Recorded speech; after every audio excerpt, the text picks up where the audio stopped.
자, 오늘 이 본문 이전에 이사야 52장 13절부터 53장 12절까지 거기 파란 제목으로 뭐라고 돼 있죠? 예, 고난받는 종. 그러다 보니까 고난주일 때 이 본문을 가지고 설교들을 합니다. 자, 오늘 이사야 52장 13절부터 53장 12절까지는 이사야 선지자를 통한 메시아의 오심과 고난에 대한 예언의 말씀을 하고 있습니다. 자, 그런데 오늘 본문 1절을 보면 우리가 전한 것을 누가 믿으리요 믿었느냐라고 이렇게 반문을 하고 있습니다. 자, 여기에서 우리가 전한 것이란 바로 선지자들이 전한 메시지를 말합니다. 오늘 본문에서 선지자들이 전한 메시지의 핵심은 바로 여호와의 종에 관한 것입니다. 곧 메시아가 와서, 한마디로 그리스도죠. 자, 메시아가 와서 하나님의 백성들을 구원하신다라는 메시지입니다. 자, 그런데 이사야는 거기에 보니까 우리가 전하는 것을 누가 믿었느냐라고 이렇게 합니다. 자, 이것은 사람들이 여호와의 종에 관한 이 선지자들의 메시지를, 예언을 믿지 않을 것을 말하는 것입니다. 자, 지금 선지자들은 뭐라고 외칩니까? 여호와의 종, 메시아가 오셔서 너희들을 구원할 것이다 라고 예언을 하고 있습니다. 그런데 사람들은 그것을 어떻게 한다고요? 믿지 않을 것이다. 예, 믿지 않을 것임을 말합니다. 즉, 하나님께서 보내실 여호와의 종이 그들을 구원할 구원자라는 사실을 그들이 믿지 아니하고 그를 불신하여 배척하게 될 것임을 말하고 있는 것입니다.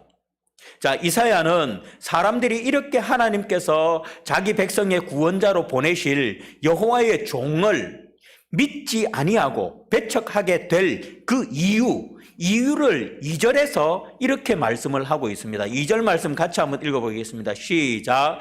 그는 주 앞에서 자라나기를 연한 순 같고 마른 땅에서 나온 뿌리 같아서 고운 모양도 없고 풍채도 없은즉 우리가 보기에도 흠모할 만한 아름다운 것이 없도다. 자, 바로 이런 이유로 메시아가 와도 믿지 않는다. 메시아가 와도 이런 이유 때문에 사람들은 믿지 않고 오히려 그를 배척한다라는 것입니다.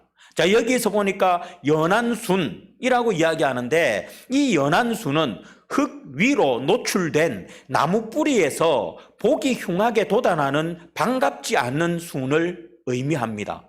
자, 그리고 마른 땅에 나온 뿌리는 비가 내리지 않는 불모지 사막 땅에서 간간히 삐쳐나온 보잘것없는 뿌리를 의미합니다.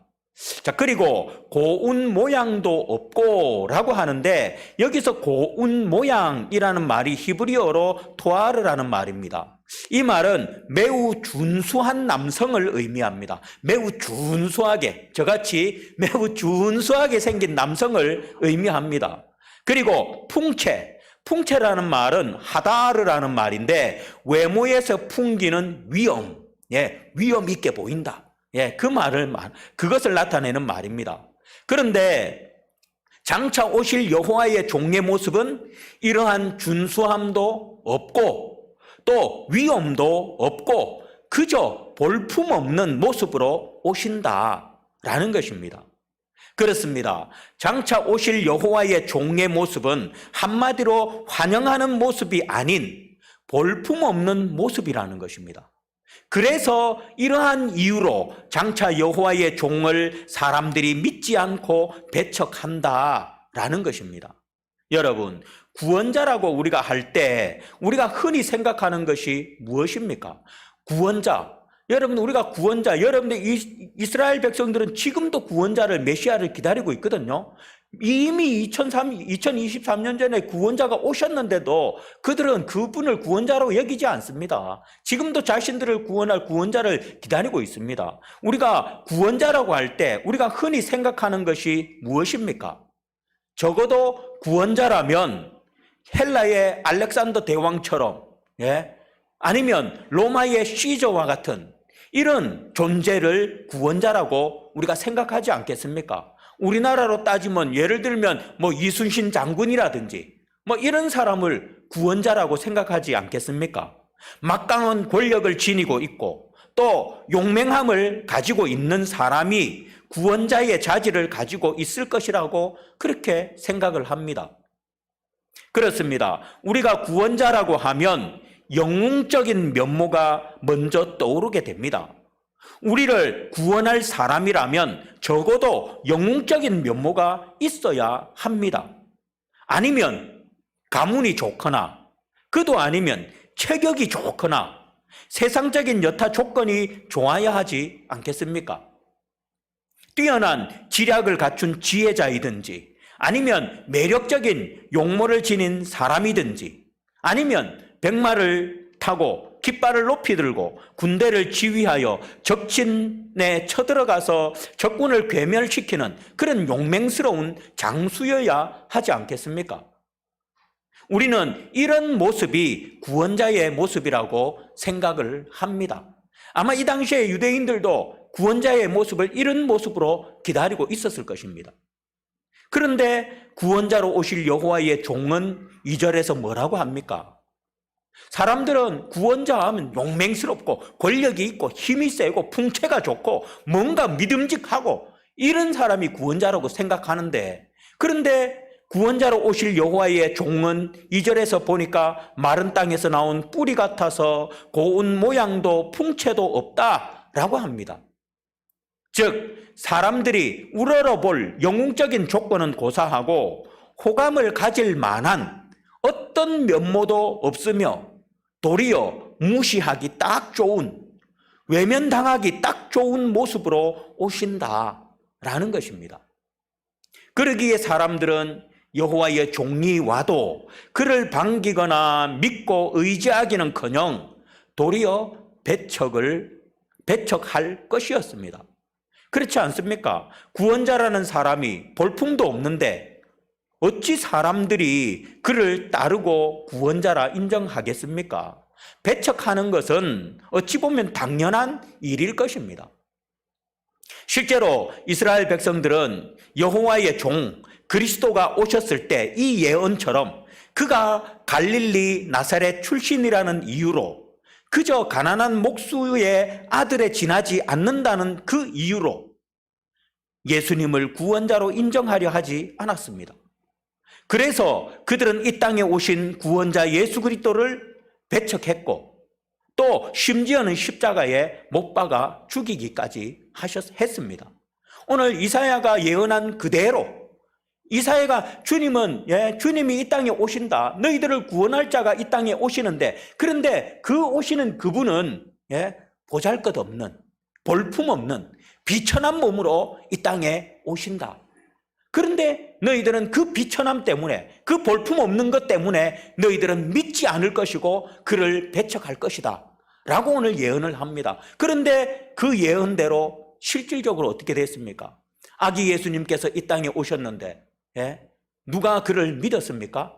많은 사람들이 그를 배척했고 결국에는 십자가에 못 박아 버렸습니다.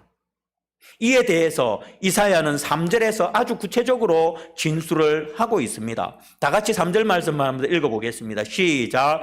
그는 멸시를 받아 사람들에게 버림받았으며 강고를 많이 겪었으며 질고를 아는 자라. 마치 사람들이 그에게서 얼굴을 가리는 것 같이 멸시를 다하였고 우리도 그를 귀히 여기지 아니하였도다. 아멘. 자, 여기서 그는 멸시를 받아 라는 말이 히브리어로 니부제라는 말입니다. 자, 이 말의 원형이 빠자라는 말입니다. 이 빠자라는 말은 문자적으로 무가치한 것으로 여겨 무시하는 것, 무가치하게 여겨가지고는 무시하는 것, 그것을 의미합니다. 그리고 블레셋의 거인 장수 골리앗이 다윗을 보고 어떻게 여겼다고 했습니까? 업신여겼다라고 했거든요. 그 업신여겼다가 바로 빠자입니다. 즉 사람들이 여호와의 종이 그들에게 왔을 때 메시아로 인정할 만한 조건이 하나도 없다고 판단하여 무시하고 그를 인격적으로 모독하고 멸시할 것임을 예언하고 있는 것입니다. 그리고 버림받았으며 라는 말은 와하달이라는 말인데 그 원형이 하델이라는 말입니다. 이 하델이라는 말은 거절된 이라는 의미입니다. 거절되다. 거절된 의미로서 사람들에게 메시아로 인정을 받지 못하고 무시당할 것임을 나타내는 그런 표현입니다. 그리고 간고를 많이 겪었으며 질고를 아는 자라라고 합니다. 이 말은 그가 인생들이 죄로 말미암아 경험해야 하는 모든 슬픔과 고통을 당하실 것을 의미하는 것입니다. 그렇습니다. 이 예언의 말씀대로 참으로 그리스도는 성육신을 통하여 볼품없는 인간이 되심으로 말미암아 사람들로부터 무시당하시고 업신여기심을 당하시고 모독과 멸시를 당하시며 무수한 간고와 질고를 겪으셨습니다. 우리가 아는 것처럼 예수님은 나실 때부터 고통을 당해야 하였습니다. 우선 그는 태어나실 때 누울 자리가 없어서 짐승의 구유에 누우셔야 했습니다. 그가 유대인의 왕으로 나셨다는 소문을 듣고 무차별한 학살을 단행하려는 헤롯의 핍박을 받아서 먼 애굽 땅까지 피난을 가셔야 했습니다. 또 갈릴리 나사렛으로 돌아와서는 어린 나이에도 불구하고 힘든 노동을 하지 않으면 안 되셨습니다. 또 장성한 공생의 사역을 시작하신 이후로도 줄곧 대적자들로부터 핍박을 받으셔야 했습니다. 그리고 그뿐입니까? 마지막 십자가에 죽으시기 전에는 제자들에게 배신을 당하고 버림을 당하셨습니다. 그리고 오로지 홀로 남아 무지하고 포악하며 사악한 공회원들, 그리고 유대 병사들, 로마 병정들에게 침뱉음과 조롱, 멸시와 학대, 채찍질과 주먹질을 당하였고 결국 십자가 위에서 처참하게 죽임을 당하셔야 했습니다. 주님은 그야말로 비천한 사람으로 나셔서 사람이 경험할 수 있는 모든 슬픔과 고통, 그리고 그가 극한의 인격적, 정신적, 육체적 고통을 다 당하셨습니다. 그렇다면 여러분, 왜 하나님은 자기 백성을 구원하기 위해 보내는 하나님의 종을 이처럼 보잘것없는 모습으로 보내셔서 사람들에게 환영받지 못하고 오히려 멸시와 천대를 받게 하신 것일까요? 예? 왜 하나님께서 아기 예수님을 오늘 25일 성탄절 우리가 맞이해서 주님의 오심을 기념하고 있는데 왜 하나님은 그의 종을 이 땅에 구원자로 보내실 때 왜 이렇게 보잘것없고 사람들이 봐도 하나도 뭔가 존경할 만도 못하고 구원자라고 느끼지도 못할 그런 분으로 왜 보내셨을까요? 환영받지 못하고 오히려 멸시와 천대를 받게 하신 것일까요? 상식적으로 생각해 보면 이는 납득이 잘 되지 않습니다. 마땅히 그를 이 땅에 구원자로 보내신다면 앞에서도 우리가 보았듯이 알렉산더 대왕 같이 또는 로마의 시저 같이 좀 더 위대하고 좀 더 고상하고 좀 더 고결하게 다른 사람들이 존중할 만하며 호감을 살 만한 그런 모습으로 보내셨으면 더 좋지 않았을까요? 그런 모습으로 예수님을 이 땅에 메시아로 보내셨으면 더 좋지 않으셨을까요? 그래야 무엇을 하든지 사람들의 지지를 쉽게 얻을 수 있었을 것 아닙니까? 우리가 이순신 장군이 여러 가지 설이 있죠. 자살을 했다, 아니면 진짜 저게 총탄에 그냥 맞아 죽었다, 아니면 지금도 그때 당시에 살아 있는데 죽었다고 했다. 왜 이런 소문이 무수하게 돌았습니까? 여러분, 이순신 장군 그 선조가 얼마나 이순신 장군을 질투했습니까? 왜? 자기가 봐도 대단한 놈이거든요. 전쟁 끝나고 나면 자기보다 이순신이 왕이 될 것 같거든요. 그러니까 아마 이순신이 살아있어도 가만 내버려 두지 않았을 거예요. 온 국민들에게 영웅이었거든요. 위대한 영웅이에요. 우리도 지금 시대가 얼마나 지났습니까? 그런데도 지금 노량이라는 영화가 이제 오픈했습니다. 아마 지금 오피스 1위를 달리고 있다고 하는데 서울의 봄이 2위로 물러가고 노량이 1위로 올라섰다고 하는데 지금도 우리가 이순신 하면 영웅입니다. 여러분, 이런 영웅의 모습으로 하나님께서 예수를 이 땅에 보내셨다면 얼마나 사람들의 지지를 쉽게 얻을 수 있고 사람들을 이끌어갈 수가 있었겠습니까? 그러나 하나님의 종 메시아는 그렇게 오지 않았고 너무나도 초라하고 볼품없는 모습으로 우리들에게 오셨습니다. 그 결과 사람들에게는 무시와 모독과 멸시를 받았고 배척과 박해를 받게 되었습니다. 그렇다면 여러분, 하나님께서 여호와의 종, 즉 예수 그리스도를 인간적인 매력이 넘치는 존재로 만들어 세상에 보냈다라고 한번 가정을 해보십시오. 위대한 이순신 장군과 같이 알렉산더 대왕과 같은 시저와 같은 그런 모습으로 이 땅에 보내셨다라고 한번 가정을 해보십시오. 오늘날 한류 열풍을 일으키고 있는 스타들과 같은 모습으로나 아니면 우리 조금 전에 말한 이런 자들의 모습으로 보내셨다면 과연 어떻게 되셨을까요? 아마도 많은 사람들이 예수님을 배척하기는커녕 줄줄이 따랐을 것입니다. 열렬하게 환영하며 반겼을 것입니다. 그런데 하나님은 그렇게 하지 아니하시고 예수님을 비천한 모습으로 볼품없는 모습으로 이 땅에 보내셨습니다. 그러면 왜 하나님께서 그리스도를 이렇게 비천하고 볼품없는 모습으로 오늘 우리에게 보내셨을까? 하나님은 실수하신 것일까? 아닙니다. 그 이유는 바로 우리를 구원하시기 위함입니다. 우리를 구원하시기 위해서 비천한 몸으로 이 땅에 보내신 것입니다.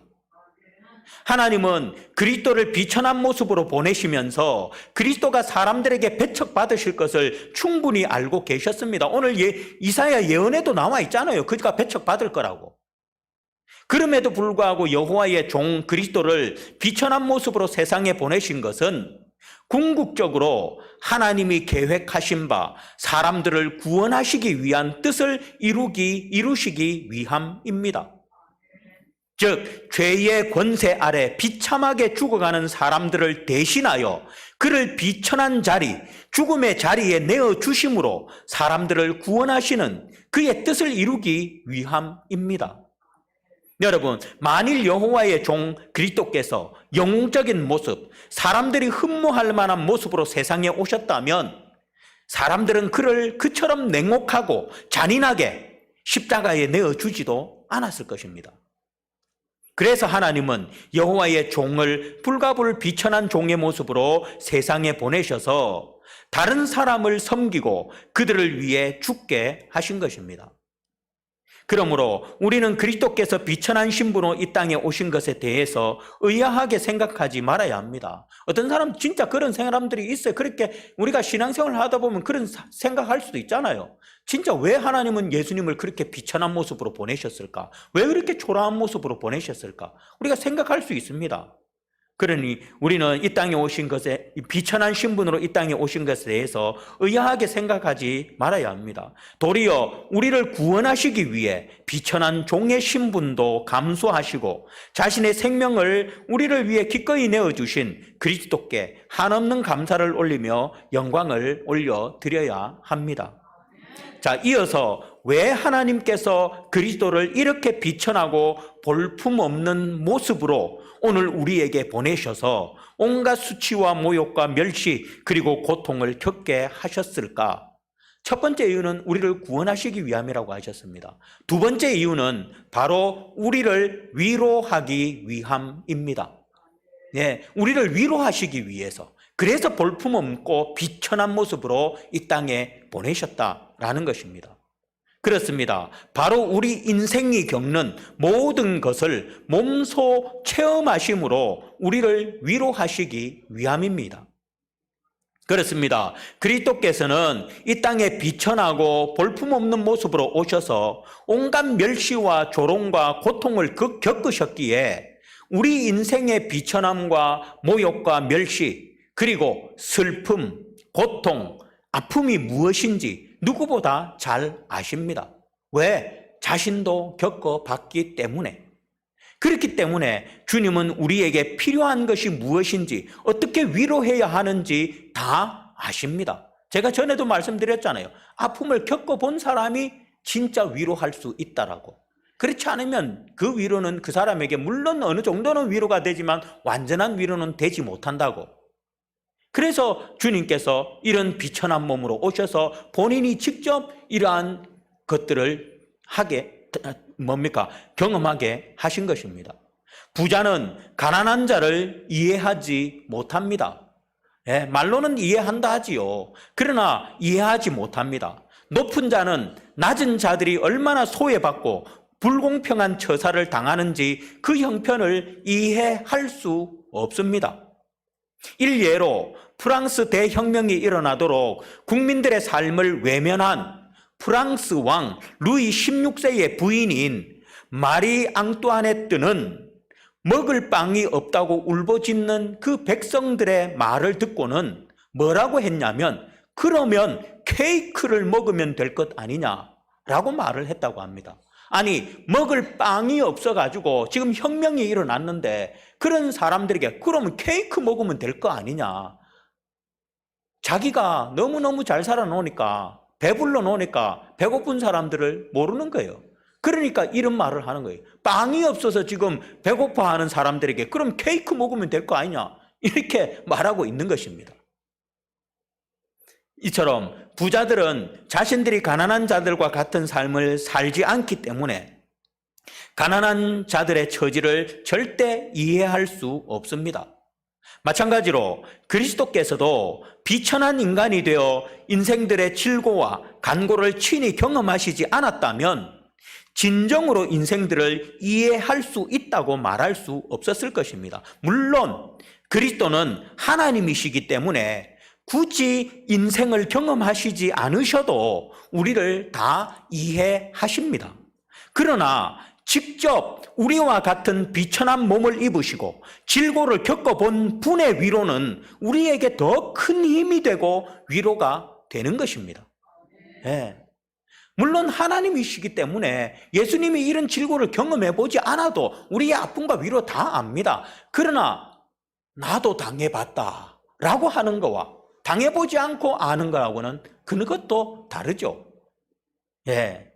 그래서 그리스도는 친히 비천한 인간이 되심으로 인간이 경험할 수 있는 모든 간고와 질고를 경험하셨습니다. 그러므로 그리스도는 인간의 진정한 위로와 도움이 되실 수가 있습니다. 그러므로 여러분은 그리스도를 여러분의 진정한 도움과 위로로 삼으시기를 바랍니다. 여러분이 고통을 당하고 마음이 상할 때 그리스도를 의지하며 그 위로를 기대하시기를 바랍니다. 위로해 주지도 못하는 어떤 것들에게 가서 위로받으려고 제발 그러지 마시고, 우리를 위로하실 분은 오직 하나님, 주님밖에 없습니다. 그분의 위로를 기대하시기를 바랍니다. 여러분의 삶 속에서 여러분의 삶 속에서 어려움 가운데 처할 때 그리스도를 바라보며 도움을 요청하시기를 바랍니다.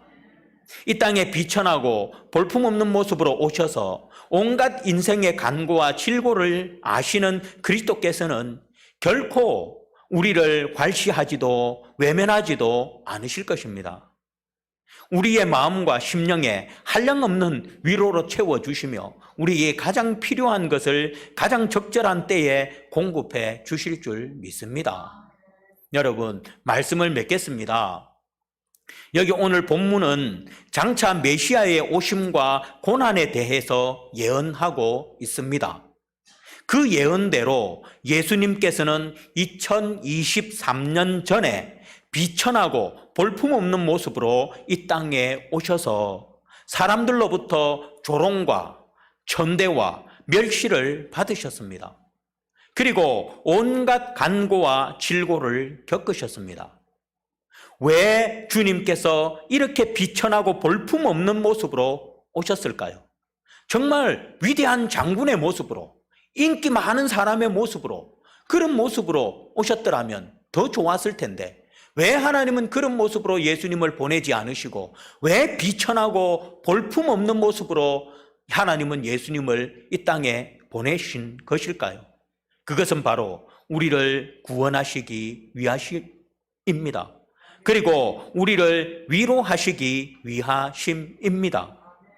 사랑하는 성도 여러분, 오늘 성탄절을 맞이하여 2023년 전에 여러분, 우리가 이 2023년이라는 이게 언제부터 왜 2023년인지 알죠? 주님께서 이 땅에 오신 날로부터 2023년 이 연수가 가고 있는 거예요. 그런데 세상 사람들이 이건 모르는 사람들도 있어요. 그죠? 그래서 정확하게 예수님이 오신 날이 2023년 전이에요.